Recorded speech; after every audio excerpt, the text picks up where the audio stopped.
The X-Men are some of the most beloved and recognisable superheroes in the entire Marvel universe, thanks to their extensive catalogue of great comics, live-action films, animated cartoons and video games. Everyone from die-hard fans to casual moviegoers has some fondness and familiarity with the mutant heroes. However, while the X-Men have been around since the early 1960s, the group's peak arguably came in the 1990s, when they experienced a massive surge in popularity both on the printed page and the small screen. The 90s era of X-Men is an iconic period of storytelling, one that Marvel still continues to try and recapture to this day. And for all of the great adventures told during this period, there's one story that I think perfectly encapsulates what made the X-Men so iconic in the 1990s: Age of Apocalypse. Told throughout late 1994 and 1995, Age of Apocalypse was the X-Men's most dramatic creative shakeup since Giant Size X-Men 2 decades earlier, as well as being a story that helped pioneer the modern format of event comics that we all know today. It's a massive story, not just in scope and scale, but in the impact it had on the X-Men, Marvel, and the entire comics industry as a whole. And with 2025 marking the 30th anniversary of this seminal tale,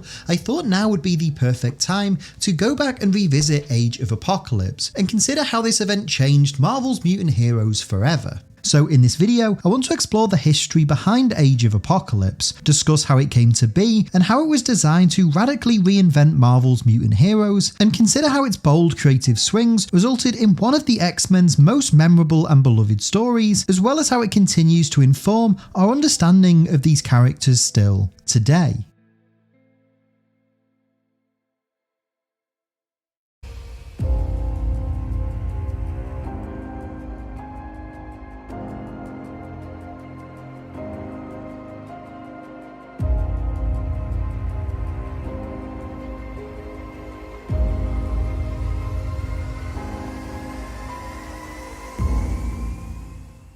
Before we continue though, just a quick reminder to leave a like on this video if you enjoy it, and subscribe to Owen Likes Comics so you don't miss out on any future videos.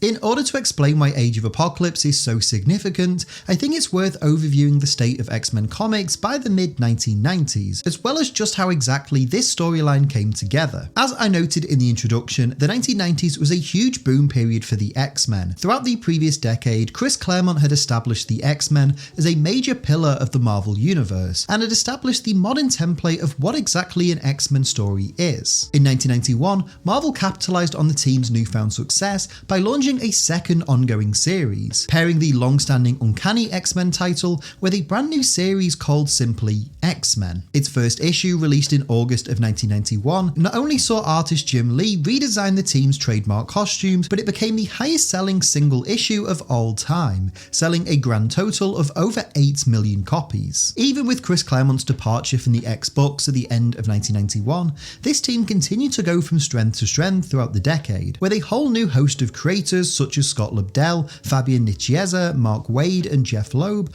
all steering the X-Men into more ambitious and unique directions. Alongside this, the various X-Men books began to feature more regular crossovers, with events like Executioner's Song, Fatal Attractions and the Phalanx Covenant bringing together characters from both flagship X-Men titles, as well as the likes of Excalibur, X-Force and X-Factor. This was then combined with the debut of the now beloved X-Men the Animated Series, which began airing in October of 1992. This show ran for 5 seasons, combined several Claremont-era plots with Jim Lee's modern character designs, and gave a whole generation of fans their definitive take on the mutant ensemble. This is all to say that by the summer of 1994, the X-Men were the talk of the town at Marvel Comics, and it's this success that resulted in the conversations that evolved into Age of Apocalypse. Although the event was born out of the ongoing X-Men comics of the time, the actual inspiration for Apocalypse's conquest came from the X-Men animated show, specifically the 2-part story One Man's Worth. Although these episodes aired in September of 1995, they were written over a year prior, and focus on Bishop accidentally creating a timeline in which Charles Xavier is killed. This creates a dystopian future where the X-Men are now a band of resistance fighters led by Magneto, who Bishop has to find and work with to try and return home and prevent this reality from occurring. During a 2022 interview with Polygon, the show's creators Eric and Julia Leewald named One Man Man's Worth as one of their favourite episodes of the entire series, and noted how Marvel Comics quickly took note of this concept and its potential. As Eric Lewald recalls, "We worked for 5 years to come up with these stories, and maybe a couple dozen of them really were exactly the kinds of story that we wanted to tell. I discovered One Man's Worth was one because Bob Harris, our advisor at Marvel and who was in charge of all the X-Men books, said that a little over a year later, Marvel built the Age of Apocalypse series off of that idea. We had taken all these cool stories from them and used them in our show. The fact that they would take a story that we came up with for the show that was original to the show and, 18 months later build this massive series of 6 or 7 different books out of it, that was just amazing." Having been impressed with this concept on television, X-Men group editor Bob Harris amassed a team of Marvel's top writers to map out a similarly minded crossover event, one that would take over the entire comic line and redefine fans' expectations of the mutant heroes. Speaking with Sci-Fi Wire, then X-Men assistant editor Benjamin Raab recalls how this event was developed. "We did have a brain trust. Bob Harris, Scott Lobdell, and Fabian Nicieza were sort of the core minds behind this. Bob being the group editor at the time, I think this was before he was officially editor-in-chief for all of Marvel. At the initial lunch where we had almost everyone who would be working on this in, we tried to hash out the main questions. So what are the different books going to look like? The creative rosters were kind of decided upon early, like Scott would write astonishing and Fabian doing amazing, etc. But there was leeway within the context of the larger story to tell whatever version of the story they wanted to tell. X-Men Alpha and X-Men Omega were going to bookend the entire crossover, but each story could sort of be its own journey for those individual characters in those individual groupings along the way. With this idea in mind, the X-Men office collectively mapped out what the ramifications of Xavier's death would be, as well as which established character would be the one to kill him. Scott Lobdell and Mark Waid eventually settled on Legion, with Waid pitching the idea that David would travel back attempting to help his father, only to accidentally kill him and create a dark future. In addition to this, the writers also decided that much like the One Man's Worth animated episodes, Bishop would be the only character who remembers the way the world really was, serving as the audience's POV character as he explores this radically different status quo. With the Age of Apocalypse concept now fleshed out, Marvel began to subtly tease throughout 1994 that a major storyline with huge ramifications was coming, while the inciting incident of Xavier's death played out in a 6-part storyline called Legion Quest. Told within the pages of X-Men, Uncanny X-Men, X-Factor and Cable, Legion Quest reintroduces Xavier's estranged son David, as he's confronted by Mystique, calling back to him killing Destiny in Uncanny X-Men issue 255, before attempting to reunite with his father. Realising that Charles's dream of peaceful coexistence may never be realised, David decides to travel back in time and kill Magneto, believing that Eric's death will result in a more peaceful future. Meanwhile, the X-Men, with the help of Cable and Shi'ar technology, discover Legion's plans and attempt to stop him. However, upon travelling back and trying to assassinate Magneto, Xavier saves his then best friend and is killed instead. With Charles gone, David fades from existence, as do many of the X-Men, and all of reality slowly resets as we witness Apocalypse watching this unfold, proclaiming that the time for mutant kind to rise up has officially begun.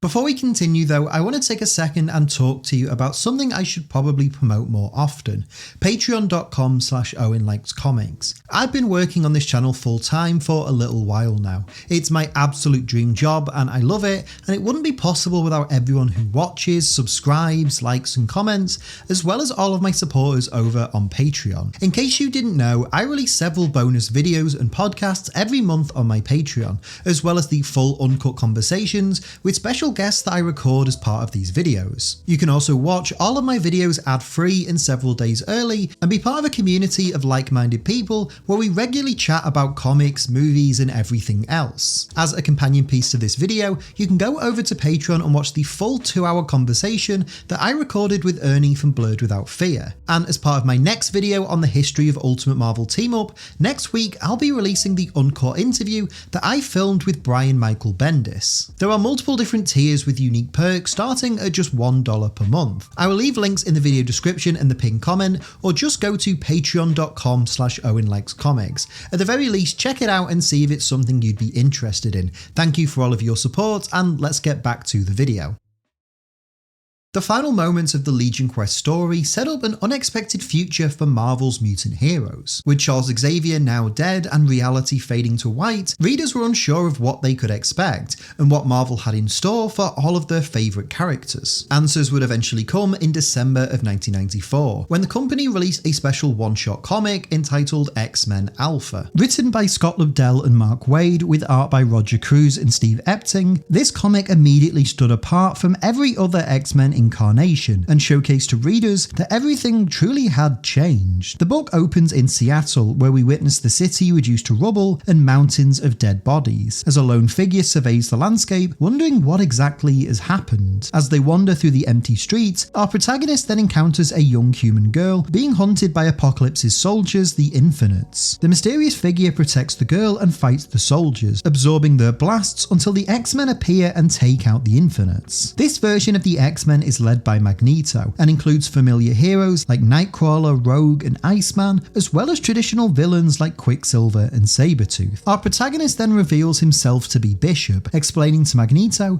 that he's not from this timeline and that he remembers a world before Xavier's death. Rogue then touches him, allowing Magneto to experience Bishop's memories. Eric agrees to help Bishop restore reality and prevent Charles's murder, enlisting the help of many current and former X-Men to accomplish this. As Magneto rallies the troops, we witness the different lives that many familiar X-Men heroes now lead. For example, Beast works directly for Apocalypse, experimenting on captured and detained mutants. Havoc and Cyclops are the adopted sons of Mr. Sinister. Angel runs a nightclub safe haven for humans and mutants, as Jean Grey and Wolverine, known simply as Weapon X, work with the Human High Council in Europe, seeking to topple Apocalypse's rule at any cost. Not only did X-Men Alpha introduce the new status quo of Age of Apocalypse, but it also saw dramatic shake-ups of every corner of the X-Men universe. For fans experiencing this at the time in late 1994, it was truly unlike anything they'd ever read before, and knowing this, Marvel were keen to cast doubt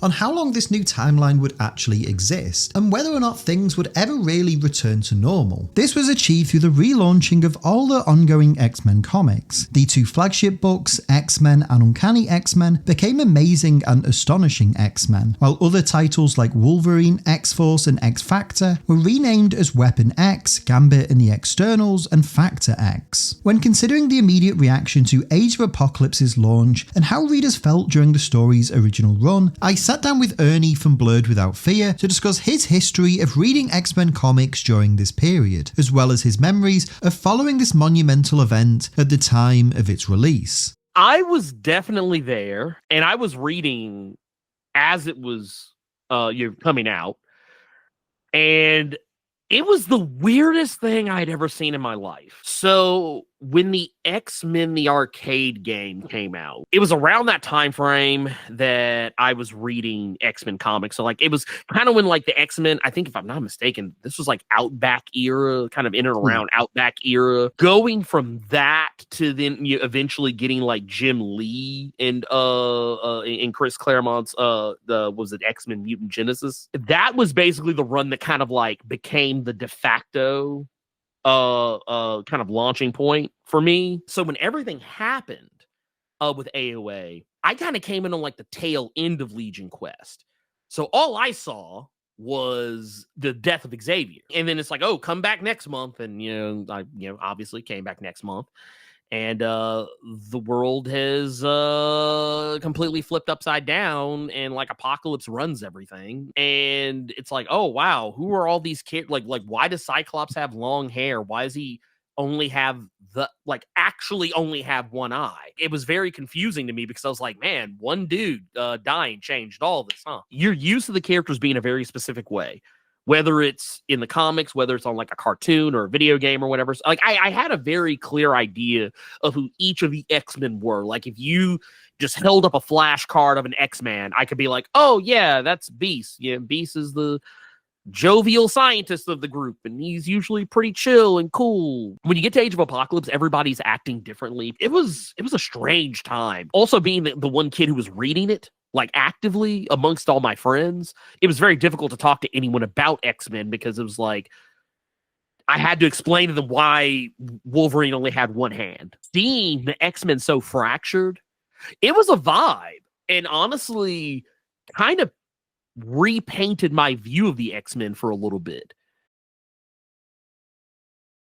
With X-Men Alpha setting up the state of play of the Age of Apocalypse timeline, Marvel then spun this event out into several ongoing titles. Although each of these 8 books all contributed to the larger AOA story, arguably the line's 2 flagship titles were Astonishing and Amazing X-Men. Astonishing X-Men ran for 4 issues, written by Scott Lobdell and drawn by Joe Madureira. The series primarily follows Rogue leading the X-Men into Chicago, where they confront one of Apocalypse's henchmen, who for the sake of this video will call Nemesis. As the team try and stop the villain from killing civilians, Sabretooth is captured and held hostage. As a result, Rogue leads the team into the villain's stronghold, where Blink teleports Nemesis directly over a vat of acid, and Rogue, using Morph's shape-shifting powers, penetrates and cracks his armor. While the X-Men defeat Nemesis, the villain explains that his role was to merely serve as a distraction, as the B-plot of Astonishing follows Magneto and Bishop as they guard the school, where we learn that Eric and Rogue have a young child named Charles. Magneto tells Bishop that he's willing to sacrifice this reality to restore a world where Xavier had lived, recognizing he's the missing piece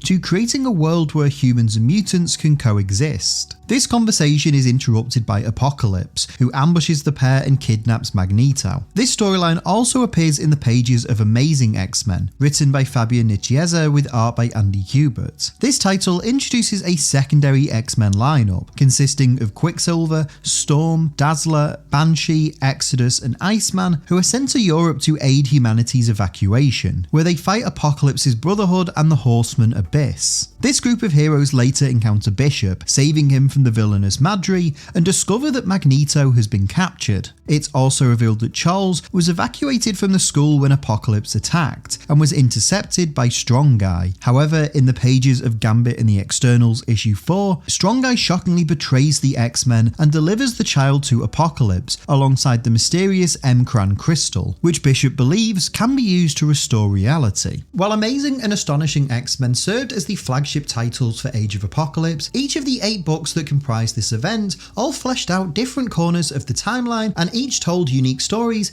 about different characters in wildly unique settings. For example, Warren Ellis and Ken Lashley's Excalibur sees Nightcrawler attempting to find Destiny, who Magneto believes can verify Bishop's memories, causing him to encounter the likes of Callisto, Proudstar, Kane, and his mother Mystique. Likewise, Scott Lobdell and Chris Bachalo's Generation Next introduces a young team of mutants led by Colossus and Kitty Pryde. This ensemble is recruited by Magneto to find and rescue Colossus's sister Magic, who is being held captive by Sugar Man. This comic concludes with Peter rescuing his sister, but at the cost of sacrificing his own teammates. In a similar vein, Factor X also depicts beloved X-Men heroes in more morally ambiguous settings. The book primarily focuses on Cyclops and Havoc, who work as part of Apocalypse's elite mutant force alongside their adopted father, Mr. Sinister. While the two brothers go on missions, we see a growing resentment between them, particularly as Havoc believes that Scott is Sinister's favourite son. This story culminates with Cyclops being revealed as a traitor, secretly freeing prisoners from Apocalypse's camps. After escaping from both Havoc and the twisted Dark Beast, Cyclops is saved by none other than Jean Grey. Jean's appearance links Factor X to Larry Hama and Andy Kubert's Weapon X book, which mainly follows Jean and Logan working in Europe for the Human High Council. This comic provides a lot of context about the history between Apocalypse's war with humanity and how the villain successfully conquered the United States. It's explained here that the High Council intends to launch a nuclear strike on America as a last-ditch attempt to win the war, with Jean racing back home to try and evacuate its population, leaving Logan behind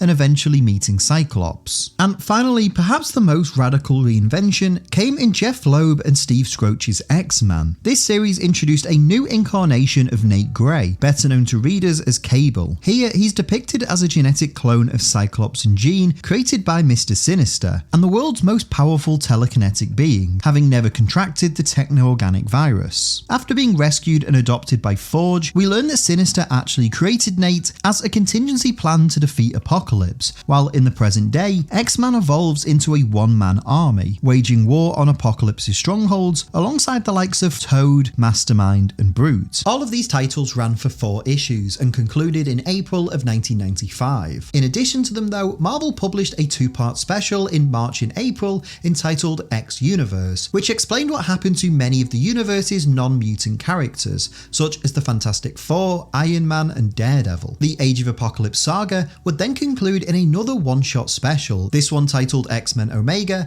written by Scott Lobdell and Mark Waid and drawn by Roger Cruz. The comic begins with Magneto being held captive by Apocalypse and Nemesis, until the villains learn that the Human High Council have bombed the Midwest of America, killing millions. With the X-Men all united, Angel sacrifices himself to destroy the shields around Apocalypse's base, allowing the heroes to enter and rescue Magneto, Charles, and find the M'Kraan crystal. It's here that Destiny reveals that only she, Magik, and Bishop will be able to actually wield the crystal, as none of them have a counterpart in the other timeline. While this trio search for the crystal, the other X-Men fight Beast and Sugarman, while Magneto eventually breaks free and fights Apocalypse. Challenging the villain's belief in survival of the fittest, Eric gives an impassioned speech about the adversity and persecution he's faced throughout his life, before unleashing a magnetic blast that rips Apocalypse in two. As the villain dies, we witness the beginning of nuclear war, as Cyclops and Jean are evacuating New Jersey. They're ambushed by a vengeful Havoc, who kills Scott before Weapon X emerges and stabs him, leading to a tearful reunion with himself and Jean. As the seconds count down before complete annihilation, Magik finds the M'Kraan crystal and uses it to send Bishop back in time to the day that Legion killed Professor X. However, Colossus attempts to sabotage Bishop's mission, realizing that resetting reality will kill his sister, only for him to accidentally kill Shadowcat, with an enraged Gambit executing him in response. Back in the past though, Bishop finds David and stops him from killing either Charles or Magneto by showing him visions of the dark dystopian future that this action will create. With Legion neutralized, Bishop fades from existence as reality once again resets. The closing moments of Age of Apocalypse see the young Xavier and Eric watching on, discussing what the future may hold for both of them, while in the present day, reality fades to white as Magneto embraces Rogue and their son Charles, being at peace with his sacrifice and the better world it will hopefully create.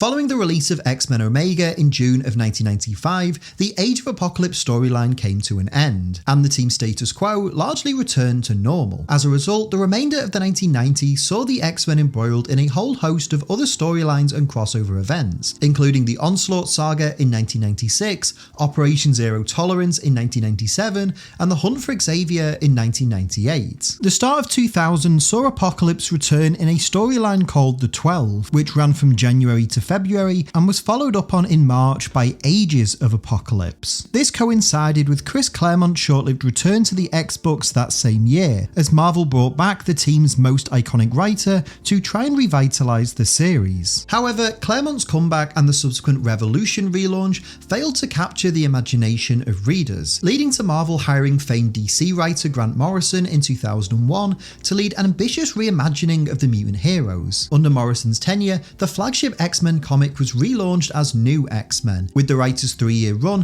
firmly bringing the heroes into the 21st century. However, even though the new millennium began to take the X-Men in a different direction, Age of Apocalypse would still continue to have a major impact on X-Men comics and storylines. For instance, even after the main timeline was restored and this reality was seemingly erased, several characters from the AOA universe were brought over to Earth 616 and resurfaced in other X-centric titles. Nate Gray is perhaps the most notable example, with Marvel launching an ongoing X-Man comic in March of 1995, which ran until May of 2001. Alongside Nate, other characters like Morph and Dark Beast would all reappear in mainline X-Men titles. In addition to bringing over specific characters from Age of Apocalypse though, Marvel would return to this continuity designated as Earth 295 in numerous subsequent storylines. In 2005, the company published an Age of Apocalypse miniseries to celebrate the the original saga's 10th anniversary. This comic ran for 6 issues and was written by C.B. Cebulski and drawn by Chris Bachalo. This was followed up on in 2011 in the pages of Rick Remender's Uncanny X-Force. From issues 11 to 18, Remender and artist Mark Brooks told the Dark Angel saga, which saw X-Force encounter Dark Beast and travel to the Age of Apocalypse universe in order to prevent Archangel from becoming the new heir of Apocalypse. A year later, Marvel launched an ongoing Age of Apocalypse series, this one written and drawn by David Lapham. This book began in May of 2012 and lasted for 14 issues, and seemingly served as the culmination of this universe's ongoing saga. However, more recently, Marvel have published 2 comics to commemorate Age of Apocalypse's 30th anniversary. The first of these was Jeff Loeb and Simone DeMeo's 6-part miniseries X-Men of Apocalypse, which began in September of 2025 and focuses on the original series protagonist travelling to Earth 616. Meanwhile, in October, the X-Men line launched the Age of Revelation event, a spiritual successor to the original story that introduces a new dystopian future where Doug Ramsey, aka Cypher, becomes Apocalypse's successor. Much like the original, Age of Revelation is told across all of the ongoing X-Men comics and by each of its current creative teams, although the pair of Jed MacKay and Ryan Stegman serve as the crossover's main architects. This is all to say that in the 3 decades since its finale, Age of Apocalypse has remained an influential chapter in the X-Men storied history, and one that has continued to shape and inform the group's status quo virtually ever since it was published. When considering the impact and legacy of Age of Apocalypse, I asked Ernie from Blurred Without Fear why he thinks Age of Apocalypse remains so important in the X-Men's lore, and especially in the context of Age of Revelation, why Marvel keeps returning to this alternate status quo. Why do you think Age of Apocalypse has captured the imagination so much, and why do you think it's something that even now, 30 years later, Marvel and the various creatives that work on these characters keep always returning to? It's kind of like how you look at Jim Lee and Chris Claremont when they first kicked off Mutant Genesis, how like it was the most like I think it was like the most bought #1 issue. Like it's been reprinted to hell and back to the point it's not even worth anything. But it's like everyone's jumping on point for a lot of reasons. And I feel like Age of Apocalypse, because of how hot the X-Men were back then, that like kind of in the same way that people have that, oh man, what's the greatest story arc of all time? Oh, Dark Phoenix. Age of Apocalypse is kind of like their dark, like it's a lot of people's Dark Phoenix. It's that story arc that was the hottest thing around at the time that you were reading. And I think it only became more iconic over the years because the people who were reading those books then, they've grown up. They've probably become comic professionals themselves. I remember when Sins of Sinister came out, and I remember kind of looking at that and be like, it's almost kind of like Age of Apocalypse, but for Mr. Sinister, like it's one of those things, and they keep going back to that well because I think it's a very I don't want to say perfect, but it's a very near perfect era of X-Men that didn't overstay its welcome. It did the exact right amount of things that it needed to do, even for all the stuff that it had going on. Like, what was it? It was 1, 2, 3, like several, 7, 8, whatever, some odd books that you could have been reading at any one given time, but it was still respectful of your time. It's a comic book event it's almost like the anti-comic book event, like by today's standards. It's like simpler times. And I think it's like for readers, I think that's definitely something that, like, even though, yeah, we don't want to keep constantly rehashing Age of Apocalypse, but like it's one of those things like, man, it's that shot of nostalgia that just hits right. And not the bad kind, the good kind of nostalgia for readers. For Marvel, I kind of feel like you introduced a concept that you didn't think was going to be popular, and then it became popular. And you weren't prepared for the popularity of it, so you didn't capitalize on it right away. But once you knew it was popular, you start going back to the well too many times. And they've gone to the well so many times that even though Age of Revelation, like, I get what it's supposed to be, it's not as impactful to me because it's like, well, it never left. I understand why Marvel editorial feels the need to hark back, because this was such a big successful event. It's something that is still so like culturally significant and people have a lot of fondness and nostalgia for. But I think Marvel have kind of learned the wrong lesson from this, which is not necessarily do more Age of Apocalypse. It's to take more risks and tell more unexpected stories. Like when Age of Apocalypse came out, It was unlike anything that the X-Men had done before. It was a huge creative swing.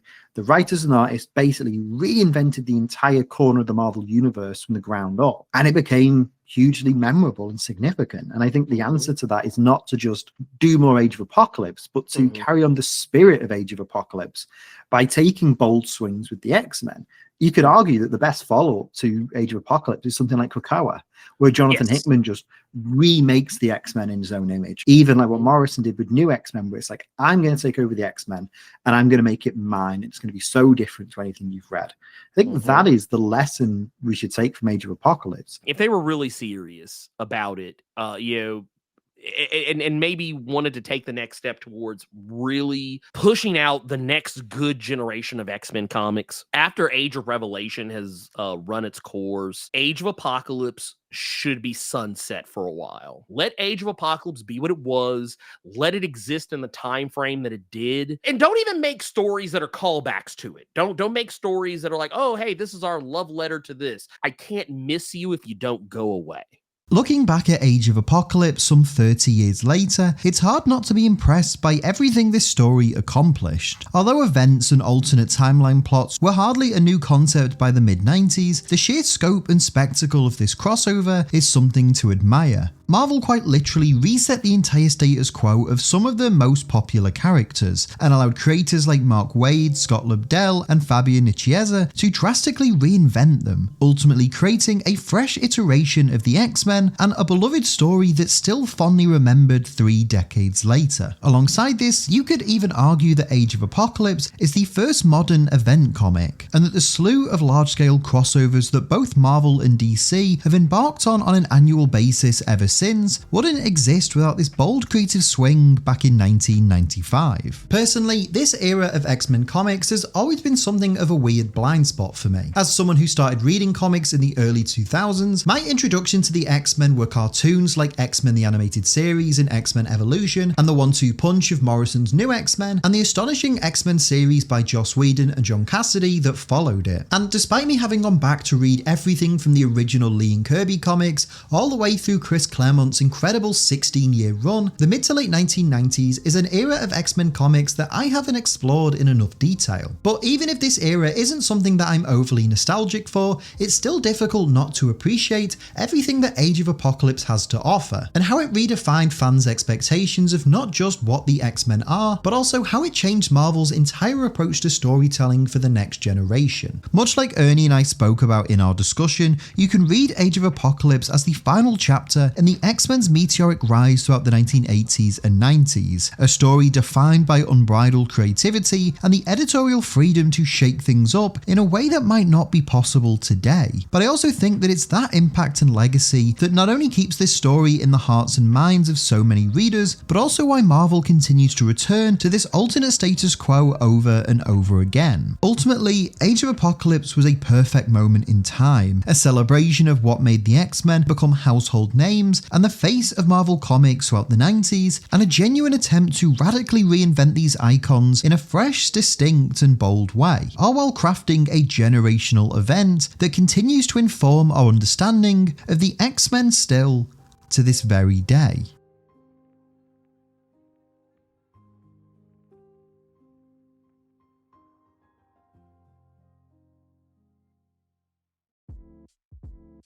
Hey everyone, thank you so much for watching today's video. I hope you enjoyed it. If you did, please make sure to leave a like on this video and leave a comment down below as well. Let me know your thoughts on everything we talked about in today's video. I can't wait to hear what you have to say as always. If you're new to Owen Likes Comics, please make sure to hit the subscribe button and the notify bell so you don't miss out on any future videos. And if you enjoyed this and you want some more, there should be some other videos on screen right now that you might also enjoy. If you want to help support the channel or help me make more videos, you can do so by going over to patreon.com/OwenLikesComics. Or if you just want some more of me, you can follow me on Twitter, Instagram and Blue Sky just at Owen Likes Comics. I want to give a big special thanks to Ernie from BlerdWithoutFear for joining me in this video. Ernie is one of my favourite comic creators here on YouTube, and I will leave links to his channel and his socials in the description, so if you're not already following him and keeping up to date with his work, please do go and do so. But that's all for this video. Again, thank you all so much for watching. I hope you enjoyed it, and hopefully I will see you next time. But until then, take care and keep reading.